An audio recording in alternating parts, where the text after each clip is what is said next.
Welcome back to another episode of the Elevated Chat Room. Elevate your mind, elevate your life. It's your host, Lonzo Jones. I'm back. We took a quick little break for spring break, so, we kind of, skipped a week, but we back, we ready. And we got a special guest with us tonight, Mr. Lucas Logan. He's a local CDL driver, and he's from the shows. But before I let him introduce himself, I'm going to introduce the topic. Topic for tonight is love, peace, and autism. All right, Mr. Lucas, let them know who you are and why we chose this particular topic for tonight. Well, this month is Autism Awareness Month. Light it up blue. Light it up. Put the blue on.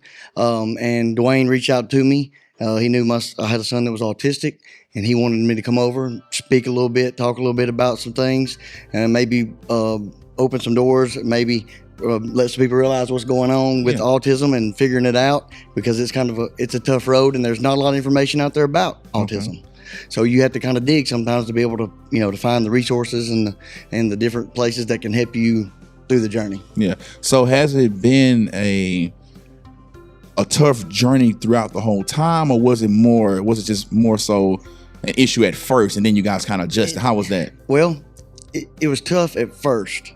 And then sometimes, like, it's kind of weird. It'll go good for a while, and then sometimes you maybe have some setbacks, There's some different things that, because he doesn't adjust to change very well. Okay. So that can bring some obstacles and some issues sometimes when, like when he's changing schools, changing teachers, so sometimes that, so that can make it very tough. Yeah. A lot of times. So, but then once you get him settled in, then it may go good for a while. So he's good with routine. He's good with structure. He's very good. Okay. Very good. But you get him on a routine, he's good to go. Okay.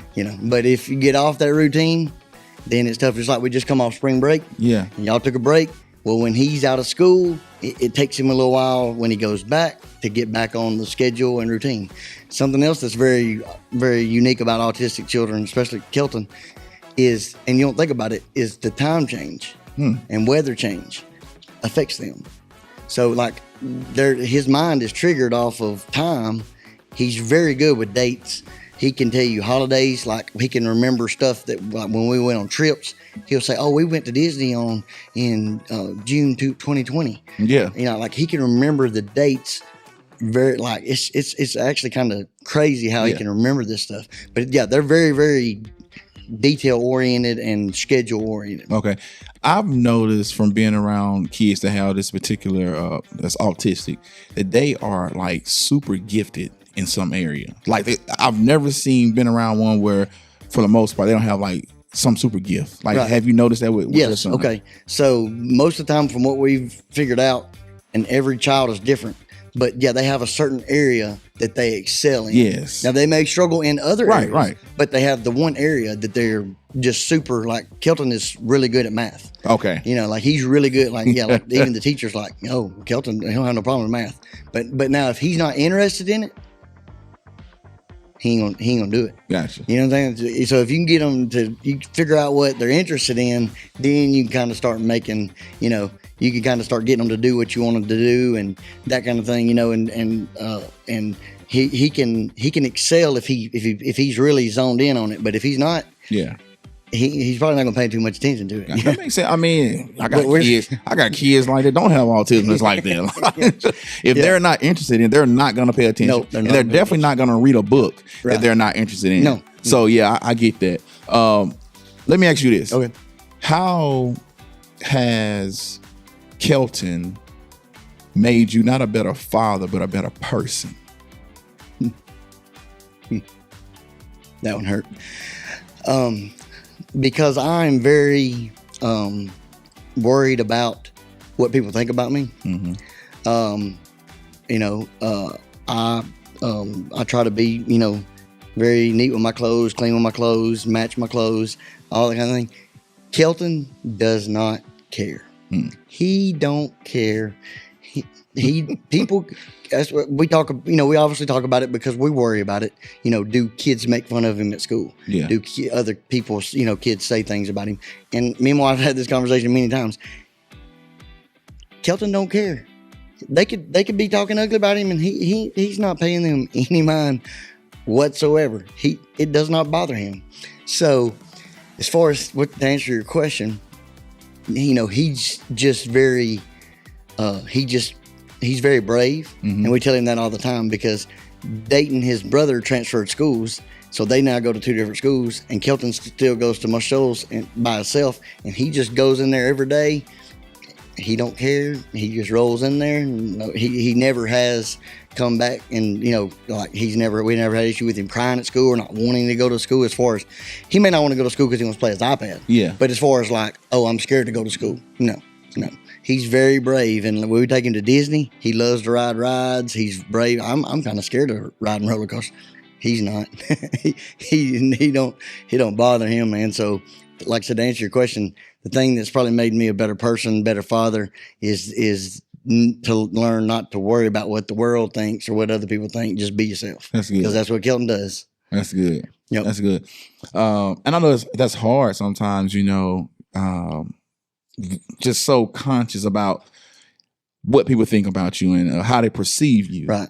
And I had to learn to stay out of other people's mind.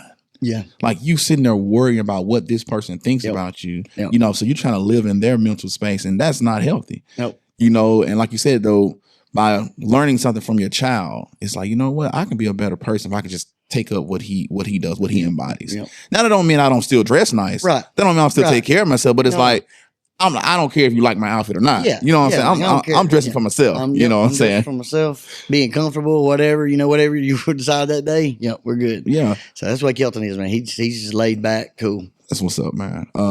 So what signs or behaviors first made you consider an autism evaluation for him? Okay, so as I mentioned earlier, he has an older brother, and they're a year apart, roughly. And so Dayton was very advanced in doing, walking, talking, all the things that little, kids do. Yeah. Kelton comes along, they're in the room, and Dayton's playing with toys. Kelton just sits there. Mm-hmm. He don't interact. He don't, do anything. You take him to like I said, we take them both to my cousin's house, go in the playroom, put them both in there. Dayton takes off. Kelton just sits there. And he started doing this thing where he would rub his face like this with his hand, and he would just kind of zone out. Yeah. So when he was younger, we knew something was going on. And here's the tricky part, and one of the questions, and a challenge. So we kept telling the doctors, hey, something's going on. Well, let's just give it time, because they don't want to label your child as autistic or anything. We don't want to label them. We don't want to give them that label if that's not it. Wait and let's see if he grows out of it. We knew something was up. So my wife, she's very on top of everything. So there was a clinic. She did a research. There's a clinic called Sparks Clinic in Birmingham. Okay. That's the clinic back then where you took your child to get the diagnosis. So she had already called and had him an appointment scheduled. When we went in for his checkup, 3-year-old, 2-year-old checkup, 3-year-old checkup, whatever it is, then you have the little sheet where you check the boxes off, and after you get so many negatives, no answers, you turn it in. We didn't make it 5 questions down. He's done. So when we turn it in, the doctor comes in. He's like, "Oh, I think there's something going on with your son." No, duh. We've been telling you this, right? And here's the tricky part. They tell you not to jump too fast and to have to label a child, but if you don't get them help fast enough, because your brain matures and grows really, at a young age really fast, and if you don't catch it fast enough to get them in the right therapies, then it delays them even more. So you've got this tricky part of, you're fighting against the doctors, and you're using your parent gut, and so like I said, she went ahead and scheduled the appointment. So when he says, "Oh, we think something's going on with your child," she's like, "Don't worry, I'm already got him an appointment to go to Sports Clinic next week." And he was like, "Oh, really?" And she, yeah. So that, to me, when you ask about the challenges, which is the next question, sorry, I kind of jumped ahead of that. To me, that's the biggest challenge is, because you don't want to be rude to the doctor, because they're obviously more educated than we are. They went to school for this, and they're trained to do certain things. I get it. But when a parent, you tell them that, hey, something's Right. You know your kids. yeah, you know your kid, something's not right, and they kind of brush you off. It's a little frustrating, You're right. So that that kind of goes with that. It was tough. My thing is this. They always talk about preventative, catching Right. things early when it comes to Right. like diabetes, high blood pressure. Like you see the symptoms come and the warning signs. So why isn't that the same when it comes to autism? Like we see that this kid has certain things that's going on with him that's going to lead to autism, or he may be already autistic. We need to go ahead and jump on this now, Right. so we can make sure he develops at the rate that he needs to. But you don't want to do that because you don't want to label him. Like it's got to be something else behind the scenes why they don't want kids. I think one of the things that's probably was partly because there wasn't a lot known, especially when Kelton, because he's 13 now, be 14 in July. Even then, there wasn't a whole lot known about it. Over the past couple of years, it's probably developed a little bit better. Hopefully they have a little bit better systems about it because it's a lot more increased in today's society. So hopefully there's a little bit more there.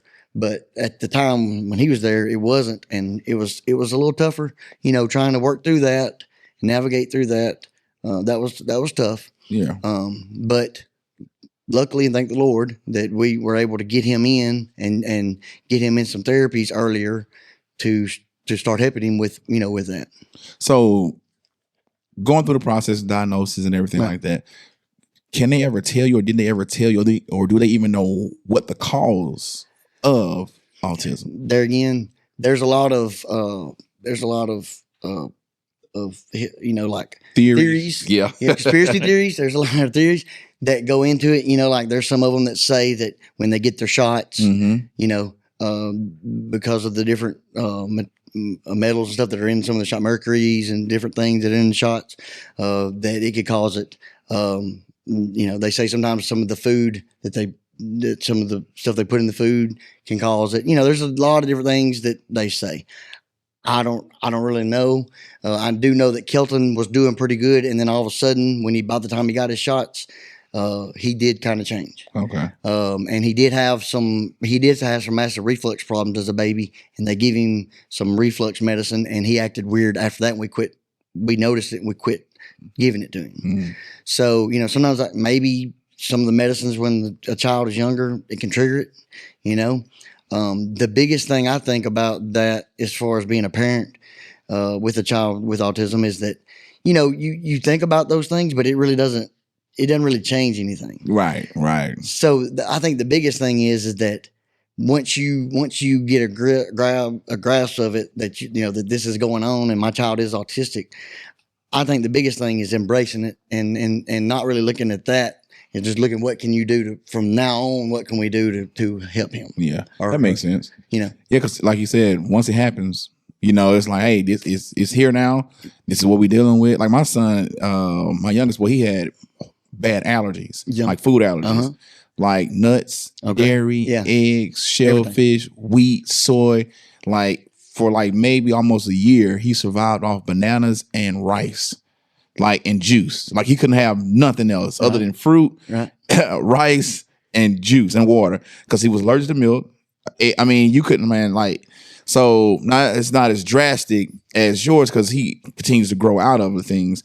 But the challenge that comes with that, the adjustments you have to make to make it a new normal. Yeah. So and that's and we went through that too with food. Oh. So Kelton he had a texture issue. Okay. So when you put the food to his mouth, he would gag. As soon as you touch it to his lip, he's gagging. Wow. And he's little, so it's not like he's doing it on purpose. Yeah. He's a baby. So, but what my wife and I, we talked about it. And so what we would do is we got him insurers, and he's pretty much survived off insurers for a year or so. But what we would do is we would take the baby food and just touch it to his mouth like once a day. Just touch it. Even if we threw the whole jar of food away, just touch it. Just kind of slowly, kept working with him on it. Yeah. And eventually we got to where he would start eating. Wow. And now we've worked with him, and we've got, now, like, he eats cheeseburgers, he'll eat chicken nuggets, he'll eat quesadillas, he'll eat pizza, hot dogs. I mean, he eats, to be an autistic child, he eats a lot of different stuff. That's good. And we're still working on vegetables and stuff like that, but not a lot of kids, like right. Yeah. Kids is not autistic. Yeah. They don't eat vegetables. Right, exactly. And it's funny because my son used to eat. I used to make this taco soup. Yeah. And he would eat it when he was younger. 3-4 years old, he would tear it up.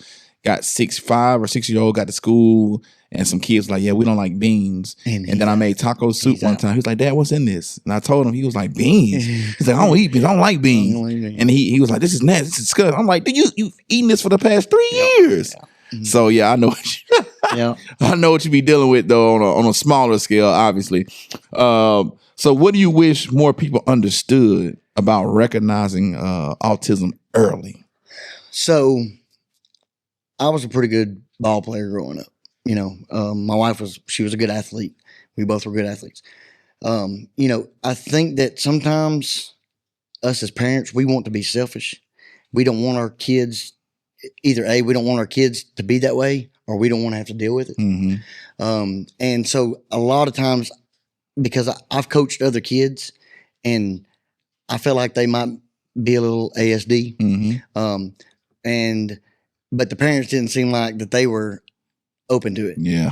You know what I'm saying? Yeah. And I get it. Trust me. I get it. Because like I said, I was a pretty good ball player, played college baseball. I mean, and so for me to have a child that's autistic, it's like, oh man, because you dream of your kid to be, especially when you're a ball player, you want to be a ball player. Trust me, I know. And so that kind of thing, you go through.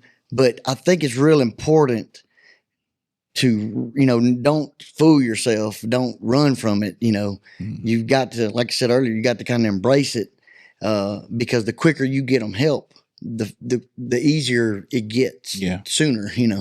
I know of some stories of some other parents that their kids wasn't diagnosed till later on. Yeah. And they struggled a little bit more. And the parents said, man, I wish we would have gotten, this earlier. Yeah. So, but again, I mean, everybody handles things differently, and so not everybody's always going to be the same.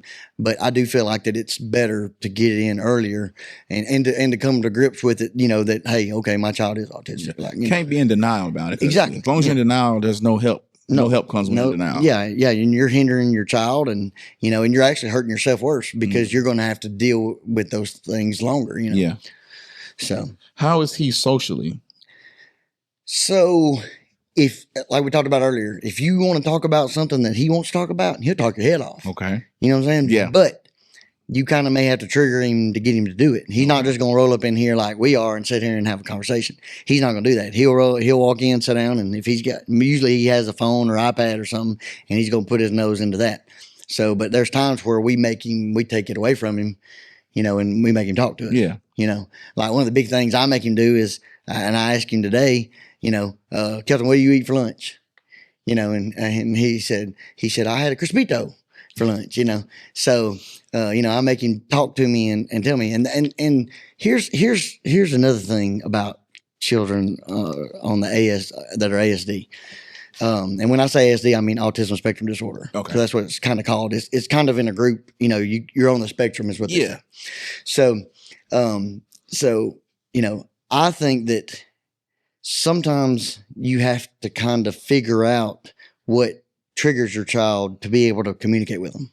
So like Kelton, I could tickle him, mess with him, and like pick at him and stuff. And Dayton, his brother, he'll pick at him and stuff, and we'll joke, and then that gets him kind of laughing and giggling. And when you get him, once you kind of laughing and giggling, he'll kind of loosen up and start talking to you. But he's very serious, like everything he says is very, very serious usually, unless you get him laughing. Yeah. So, like I said, I think there's like every kid's kind of different. You figure out what they like, what they're interested in, and you get them talking, you start talking to them about that, and then they'll start talking to you, they start talking to you. So he can talk and say whatever, but he's not going to just a normal conversation. Like I said, he's got to be interested. Yeah. So does he have friends his own age? A couple. Okay. Yeah, there's one little girl, her name is Rosalind. and she transferred in. Her dad works at Toyota, at the North American Lighting, and they come in from Murfreesboro, Tennessee. And I think she kind of struggled a little bit first coming to school, new kid, and so her and Kelton kind of took up and have been friends, and they've been friends for a while, and so him and her, they're friends, and I think for the most part, like we'll ask other kids that we know, how's Kelton, and I hear some of the other kids, hey Kelton, like I said, he don't really pay him no mind. Yeah. You know what I'm saying? Like, but Rosalind, now that's his friend. He talks about Rosalind, and he's friends with Rosalind, and when they're out of school, and sometimes they'll call and FaceTime each other and talk and stuff a little bit. But he'll talk, even though she's his friend, he'll talk to her for 4 or 5 minutes, and then okay, I'm done. Yeah. I'm gonna go back and play my iPad. Okay. Well, that's cool that he has friends and that he can make new friends, because I was just wondering, because I know all people or kids on the spectrum are different, right? Different triggers, different things. Like you got high functioning, he's very non-verb, you got verb. So so that's pretty cool, man. But I think that partly because he's high functioning is because we did recognize it earlier and get him help early. I think if we just shoved him in the corner and left him alone, he would not have developed the way that he has. Yeah, that makes sense though. Yeah, and it's like I said, it's been tough, and you have to kind of it was like we were at Lowe's looking at shrubs and working on the flower beds and all that at our house, and we were leaving, and when he goes to the dentist, he don't like them touching his mouth, so he went to the dentist, and so they have to put the gas on him to get him to calm down, so that they can do clean his teeth. And because used to just to get him to brush his teeth was a struggle because he would gag, but we got it now where he'll brush his teeth. Yeah, and so we were at Lowe's, and he had that gas, so it makes him a little loopy, and he just all of a sudden, we were leaving Lowe's, and he's all of a sudden just takes out running through the parking lot because he don't really understand danger. Yeah. You know what I'm saying? So he just takes off running, and I had to run and grab him real fast before he there was a truck coming before he, luckily the truck stopped, but he doesn't, that's one thing that he don't understand is danger. Okay. Like he don't understand that, like, oh, I can't walk out in this parking lot and just walk wherever because somebody run over me. Like that don't really register. Don't grasp it. Yeah, danger don't really register with him. So we have to be very careful, very mindful of, like, when we get out of the car, Kelton, stand by the car. Yeah. Because he'll just walk off. So that's challenging. Like when he goes to field trips, we have to make sure the teachers, hey, make sure you stay with Kelton. It's kind of nerve-wracking for us because he might just wander off. Yeah. Been at baseball games, and you get involved in the game, and next thing you know, where's Kelton? And you look up, and he's way over there on the swings over there. Yeah. Like, he didn't tell you he's going to the swings. He just took off. He's free, man. He's living free. Yeah. But that's what's up, though, man. Yeah. I can only imagine, though, like the panic that comes and the anxiety that comes when he's out of your presence and he's going somewhere where something could possibly happen. So I guess you have to really trust the people he's with. Yes, we have to talk to them a lot, and I know maybe sometimes they may feel like that we bug them or whatever, but that's what we feel like we have to do to stay on top of things, to make sure that he's taken care of and whatnot. So that's a challenge sometimes there. Gotcha. So how has increased autism awareness impacted your family's journey? So, like I said, when we started off, it was tough, like it wasn't a lot talked about or whatever. But as we went on, we've encountered different people like Dustin Phillips, who advocates for children with disabilities. The teachers we've had to kind of work with them and talk with them about his disabilities because sometimes they don't understand it, and so like we have to explain to them, okay, like weather change, time change, like Kelton's going to be off, you know what I'm saying? Like, so, different things like that. We have to work with them and talk to them and make sure that we stay on top of those things. So that's made it a little tough. But seems like that people are, like we talked about earlier, are a little bit more open to it. Yeah. Because there's more and more increased number of kids, developing it. And so some of the teachers are going to trainings and stuff to learn how to deal with it. So I think that's probably helping. And, Yeah. and that's, awareness is coming along. So it's like, it seems like now that you guys are aware Yeah. and have learned and have studied and researched and have the knowledge, it's like you guys need to share it. It's like, because Yes. if I don't tell you Right. and something happens, it's not really on you. Right. It's more so on us, because we're the ones that know exactly what to do, how to do it, his triggers and everything. So we need to make you aware. So your awareness is making other people aware. Right. And well, like I said, when you see, if you're out and about and you see a child that's autistic Mhm. and you see them walking through the parking lot, if you know, hey, Lucas's son, I heard it or seen whatever, he takes off, he don't really, then okay, maybe I need to slow down. Yeah. Or if you live in a neighborhood and you see an autistic child outside, when you go by the house, ooh, maybe I need to maybe I don't need to drive quite so fast. You know what I'm saying? Like, so yeah, like knowing the way that different kids are, and like I said earlier, instead of, I feel like when I was young, sometimes kids with disabilities kind of got just kind of, they just kind of got pushed. And nowadays, it's like they have Special Olympics and they have different things. And Courtney and Matt Akins have the Show Stars where they do basketball and they do baseball and they do, kickball and stuff, different things, flag football, stuff like that. So it's increasingly becoming known, and people are starting to kind of figure out, what's up. You try to make their lives as normal as possible. Correct. Yes, and not make it a handicap. Right. Because you're not handicapped. You just got to go about living life different than how I would live it. Right.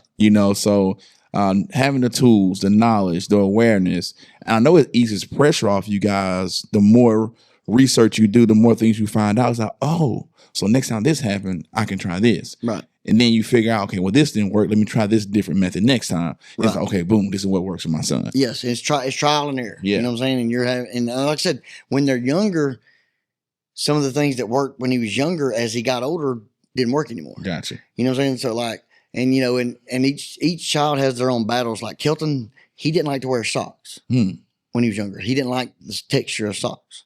Even still today, like if he puts on long sleeve shirts, he'll say, "Oh, it's cold." He'll like, he don't really want to wear long sleeves. Now hoodies, he's cool with, but like a long sleeve, like t-shirt or something, he has trouble with it. Yeah. But like knowing that, like I said, if my kid could, I was embarrassed, like we talked about earlier, about worrying about what people thought about you, thought about me. So I was worried about, if I send him to school in the wintertime and he don't have no socks on and the teacher sees it, are they thinking that I'm a bad parent? Yeah. You know what I'm saying? Because he ain't got no socks on? No, it's because we literally would have to fight with him. Yeah. And finally it was just like, you pick your battles, you know what I'm saying? Okay, this ain't. So we even found other ways to get around it. Like we would get him some boots that had some thicker, insulation in them or whatever to wear. So, because we were worried about his feet being cold, because he wasn't wearing no socks.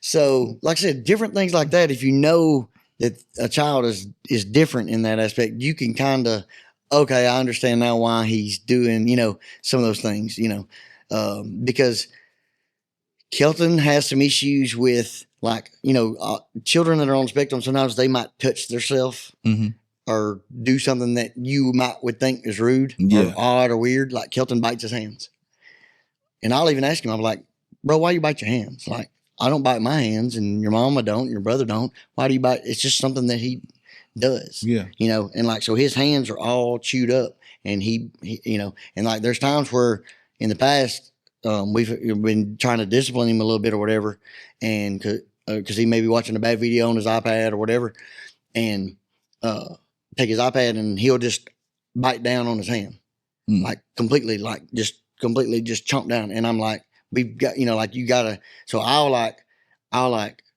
tickle him or something to get him to let go, because once he's locked down, he's locked down. So you got to do, so like I said, if you, like knowing that the kids are doing those things, it's not that they're being ugly or they're acting out to be ugly. It's just that they don't really know how to control some of their emotions. Yeah. You know what I'm saying? Yeah.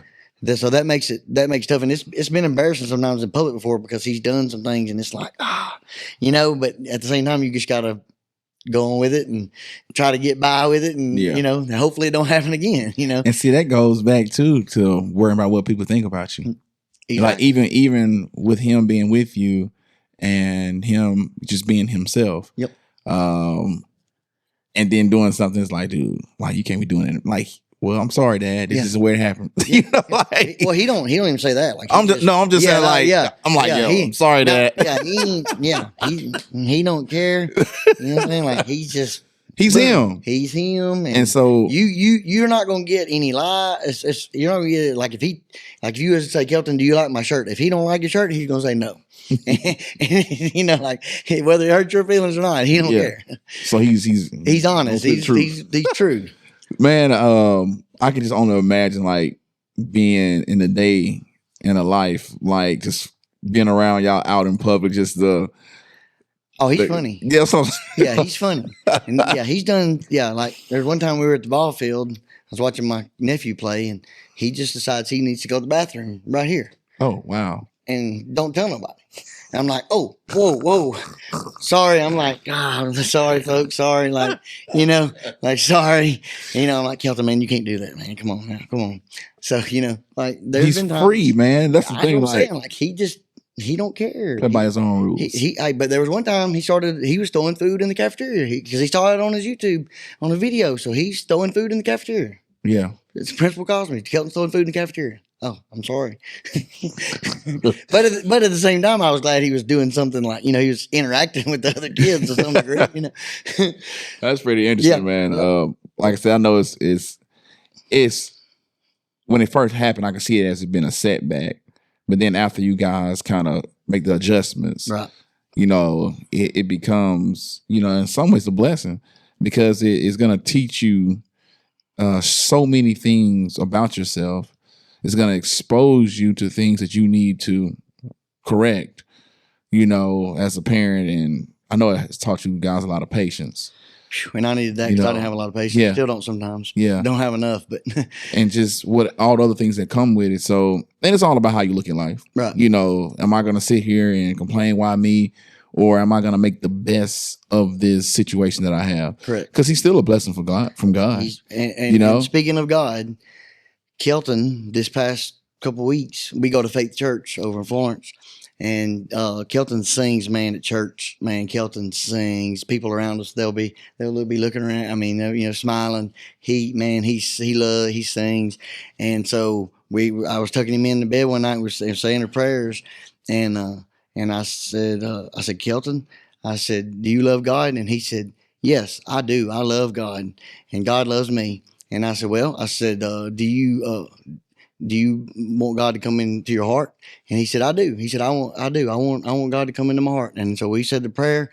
And so we talked to him and told him that, you know, that once you're saved, that you need to be baptized. And he said, well, I want to do that. And so this Sunday he's going to be baptized at Faith Church. Awesome. Awesome. Yep. Awesome. Yep. Yep. Awesome. Ooh, now that's one of those things that's like you think you want your kid to play sports and all this kind of stuff, but to see your sons or your son get baptized and start that journey, you know, it's different. It's different. It's a different type of feeling, man. It's totally different. I'm proud for you guys, man. Yep, thank you. Yeah.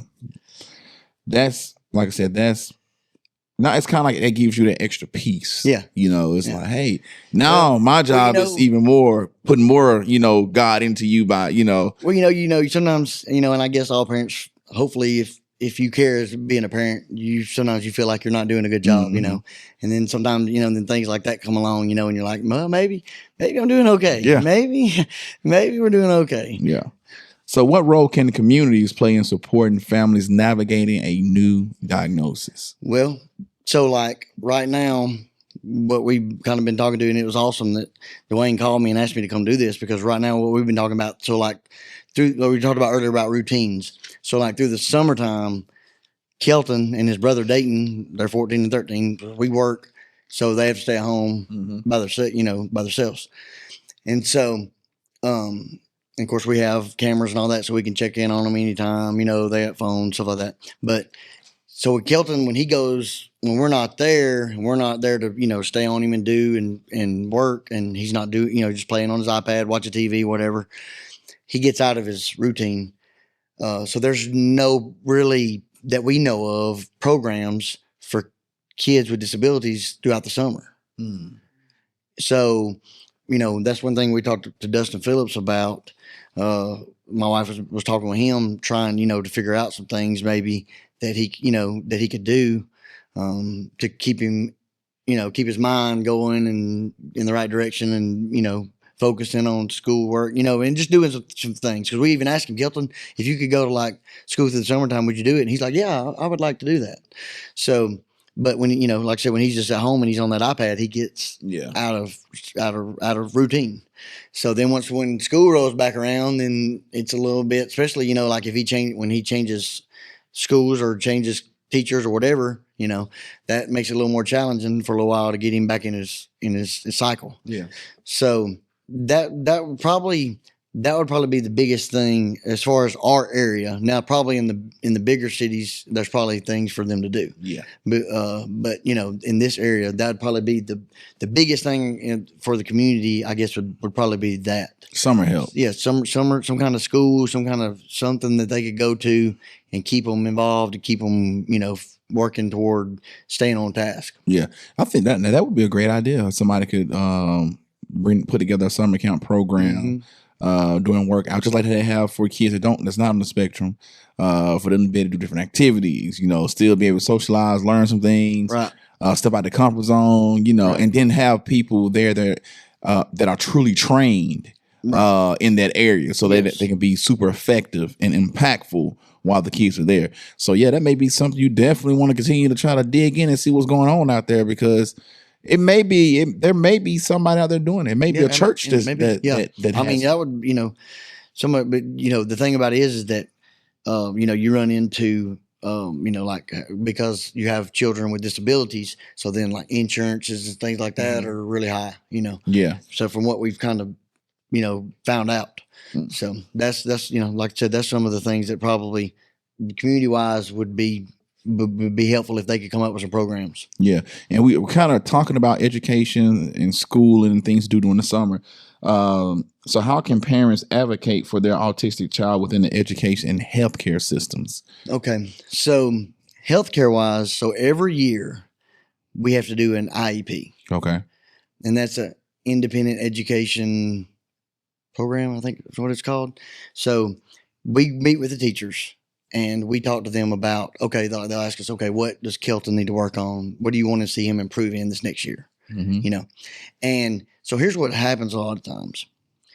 And I don't really want to blame it on teachers, because I know they do a lot and they put up with a lot and they have a lot on their plate. Yeah. But in the same sense, when it comes to like our child and what we've dealt with personally, a lot of times, like, okay, so like one of the big things we've told him is Kelton likes to play on his iPad. So like a lot of kids nowadays, they take their test on the computers. Well, if Kelton sees a computer, he thinks YouTube, he thinks play. Like, I'm getting to play and watch videos. He don't think test. Right. So he struggles when they give him tests on electronic devices. So we've requested, will you please allow him to take written tests? Well, the teachers don't want to, they put their test on the computer and it grades it for them. They don't want to take the time to write a test for him, because I guess maybe he's the only child in the class that has to have that. They want to just give him the computer test. Well, then he comes in with a 50 or 60, but then when he takes a written test, he'll score an 80 or a 90. Yeah. You know what I'm saying?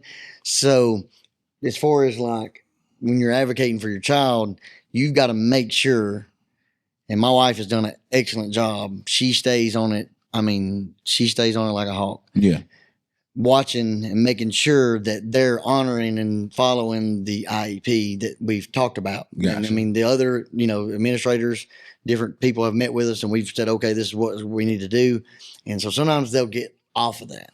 So as a parent, you got to make sure that you're staying on that and making sure that they're following through with what they're supposed to be doing. Because, and I'm like I said, I'm not blaming them. I know they got a lot going on. I know it's chaotic, especially in the world we live in today.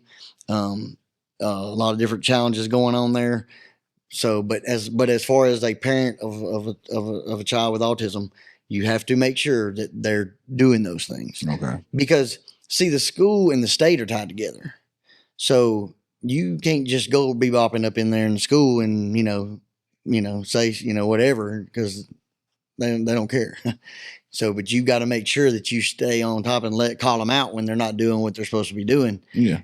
Because if not, they'll just kind of they'll just push them on. You know what I'm saying? As long as the whole class is making good grades, I ain't worried about that one. Gotcha. So, do they not have like aides in these classes for certain students, or? So I'm glad you brought that up. So from what I understand now, certain schools will provide aids for children. Certain schools won't. They, for whatever reason, they want the child to be in the class. Now they may have a teacher that comes around and helps them here's and theirs. And like if they have to go to the special class room for whatever, for a designated time period or whatever, then they'll be with that teacher. But not always do they have an aide with them all the time. Okay. Some schools do, some schools don't. Okay. If you want, you can go. We've heard of other parents that have went and hired lawyers and fought and, to do more. But here's where it gets me. So, like I said, I have an older son that's 22, and I have a son that's 14, and then Kelton's 13. So, to me, I tell my wife,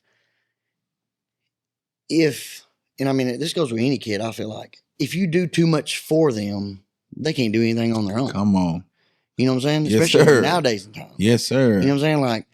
So, like Kelton, he feeds himself. He goes to the bathroom by himself. He puts his clothes on by himself. In the mornings, we lay them out. He puts them on, So, and there's a few things like we're still working on tying shoes, stuff like that. But like to me, you got to push them, because if you're just always there to do everything for them, they're never going to learn anything. I'm total agreement with that. You know what I'm saying? So I've always told her, when I'm dead and gone, when she's dead and gone, who's going to take care of Kelton? He's got to learn to take care of himself to some degree. You know what I'm saying? Like, okay, now I understand that. Yeah. If he can't get that, okay, then that's fine. We'll just keep working on that. But there's some things that he can learn, and we're going to push him. And guess what? I discipline him almost just like I do my 14-year-old. When we get up from the dinner table, Kelton better pick up his plate and take it and put it in the sink. You know what I'm saying? Like he takes his clothes off and changes his clothes. He throws his clothes down. No, you pick those up and you put them in dirty clothes. Like he has to learn these things. You know what I'm saying? Like just because he has a disability don't mean I'm going to treat him any different. Yeah, I like that. You still got to hold him accountable to the level that he can comprehend. Yes, I agree with now, that. if he don't get it, just like he really don't get the danger of parking lots and stuff like that. So then, okay, so I'm going to be a little bit more, cautious there, right? Because he really don't get it. But when I tell him something and he purposely don't do what I tell him to do, and he can figure out how to work that, that's what I tell him, bro. You can figure out how to run that iPad. you can do what I need to tell you to do. Guess what? He bathes himself in it. Now he takes about an hour-long shower now. You know what I'm saying? Like he's in there for a while, but when he comes out, he's clean. Yeah. You know what I'm saying? He's in there for a while, but he's clean. Yeah. When he comes out, and I'll even holler. I'll go in there and be like, "Hey, Kelton, bro, you might want to hurt. You've been in that shower for a while. It don't matter. He's in there. He's washing. He comes out and he's clean. Yeah. And he likes for his mama to fix his hair in the morning. Gotcha. He ain't gonna leave that house unless mama fixes his hair to go to school. So it's funny because you don't think that they pay attention to stuff. And like we'll be talking sometimes, going down the road or something, and Kelton say he'll just pop up in the back. He'll be in his iPad. Yeah, that's right. Like this. And it's like what he was listening to. So they pay attention more than and they register more than what you think they do. Okay. Just because they don't give you a reaction don't mean they ain't. So don't underestimate. Yeah, and be careful what you talk about in front of them. Acknowledging you don't mean they ain't listening. Yeah. What about healthcare? Thankfully, with the good Lord, we have not dealt with a whole lot of healthcare with Kelton. That's good. Now, when he was younger, before he got the diagnosis, he had, and I'm going to be a little tough, a little deep with this conversation, but I feel like it needs to be said. He had issues with bowel movements. Okay. There was one doctor's office that he first was going to, and when he would go, there would be blood, and I go in there to the doctor, and he says that that's normal. And I said, it might be normal for you, but it's not normal for me. Right. My child's not going to do that. You know what I'm saying? I know you're the doctor, but he's my son. And if I don't stand up for him, nobody else is going to. So we moved different doctors. Mm-hmm. And so they put him on some different things, to be able to try to use the bathroom. Number 2, that's where he struggled with. And so that was a really hard struggle. We ended up having to take him to Huntsville to a gastroenterologist, and he was impacted. And they give him enemas, stuff like that. And we've had to go to the emergency room because he wouldn't go to the bathroom. He just, for whatever reason, he holds it really bad. So we have to remind him, we have to stay on him, Kelton, you need to go to the bathroom. So that kind of thing, that's really been the only healthcare that we've had to, face so far. But like I said, the doctor really didn't, he acted like it wasn't no big deal that he was constipated and having blood down there. And I'm like, no. Like, that's not cool. We're not having that. Yeah. I called my wife because she was at work, and I took him, and I called her and I said, we're changing doctors, because me and that doctor's about to fight. Because my son ain't gonna, no, we're not doing that. So we moved him in. Luckily, like I said the other day, but we had to take him in the emergency room. We've had several things we've had to do to stay. And it's been that's another thing that's been, because used to the medicine would work, the Miralax, we would give it to him, and then it kind of got where it wouldn't work. So Dr. Pepper, we grew him Dr. Pepper to drink, because it has prune juice in it to make it that color. So it helps him to go. So that's really been the only issue that we've personally had as far as health care. But now some of the stories that we've heard as far as like at school, some of the other kids have not been probably, taken care of like they probably should have, because they have those issues sometimes. So, but other than that, that's really the only thing that we've dealt with personally. Okay. Is there anything else you want to leave with the people? Because we pretty much about to wrap it up, bro. All right, let's see. So I want to say this here. So Dustin Phillips is the one that we've talked to, and he was actually one of Kelton's teachers at school, and he has the Chadwick Foundation, and it was created to fill gaps in services for individuals with exceptional needs and their families. We focus on respite care, inclusive events, advocacy, education, and community support. And so he basically is looking for people to come out and support him for funding and stuff, so that he can provide some of the services that we talked about. Because my wife and him have talked about, like the summer programs and things like that. And because there's nothing in this area for that. So, if you're really looking to do anything or sponsor or help out in any way, then that Chadwick Foundation, would be the way to go. Or if you're looking for resources, he has some of the resources and information, and he's helped us in some of our, in our journey. Awesome. So Dustin Phillips at the Chadwick Foundation. So Dustin Phillips with the Chadwick Foundation. Mm-hmm. Yep. And he's also, he was nominated for Long Lewis Hero of the Month. And then he won that award, and he also ended up winning the Hero of the Year award. Correct. So he is doing some great things here in the Shoals area. Right. So if you got a kid that has special needs or anything of that nature, reach out to him. Partnerships, I know he's looking for that. So man, I just want to thank you, Mr. Lucas Logan, for coming through and sharing your story, opening up for Autism Awareness Month. It's greatly appreciated, man. I've learned a lot tonight. It's very interesting, very educational as well. So I hope you guys learned something from it. Like, share, comment, and you guys be blessed. The Elevated Chat Room. We out.